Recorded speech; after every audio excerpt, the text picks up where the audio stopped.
We're in Jonah chapter 2, and we're thinking about the temple. I mentioned yesterday that we're thinking, I'm directing you to think a little bit about the temple that was rebuilt by Herod the Great, and it was massive. And Herod the Great was called great because, not because he's a nice guy, he's a very cruel guy. He's the guy, not only does he have his wife and some of his sons killed, he's the guy that orders the slaughter of the innocents. So when he finds out that a king has been born in Bethlehem, he orders the slaughter of all the Jewish baby boys under the age of 2. So not a nice guy. It's a complicated time. Hard to be a political leader ever, but it's a complicated time in particular back then. But he has massive people, 10,000 people at one point, working for decades to rebuild this temple. Inside the temple, and inside the tabernacle, inside the first temple, inside the early second temple, the temple, the key of the temple is the altar. And the altar is the place that the high priest would go, could only go once a year, and they had to tie a rope around his foot because if he died in there, they couldn't go in to get him. But he would go in once a year, and he would offer atonement for his sins, but he would be offering atonement for the people.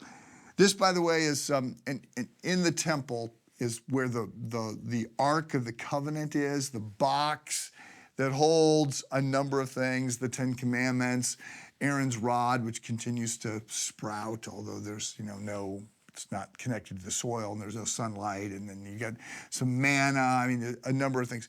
In Raiders of the Lost Ark, Spielberg has the Nazis are trying to get the Ark of the Covenant because there's this belief that if they get the Ark of the Covenant, then they will win the battle because then you got God on your side. And of course, that's not the way this works. And even in 1 Samuel chapter 4, we have a time where the Jews loaded the Ark of the Covenant to take it into battle, believing that if they had the Ark of the Covenant, they would win, and the Philistines defeat them and get the Ark of the Covenant. All kinds of things follow from that. But for our purposes, the thing I want you to understand today is the Ark of the Covenant is this box, 10 Commandments, Aaron's rod, that stuff.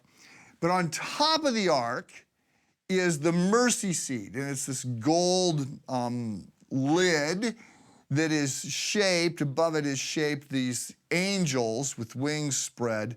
And this is called the mercy seat. And when the priest would go in there, among the things the priest was to do is to pour blood on the mercy seat. So what you have represented symbolically is the 10 Commandments, the law. The law, which is a good thing, it's a wonderful thing, it directs us, it helps us understand how life works. But the law also condemns us because we cannot keep the law. But above the law, you have the mercy seat, and then you have the blood being poured out. Initially, it's the blood of animals, but that, as we know, after Jesus comes along, the blood of animals is just a placeholder for the blood of Christ. So the grace of Christ. So above the law, we have mercy and we have grace. Lots of symbolism in the temple. Much to learn as we think about it. Have a good day.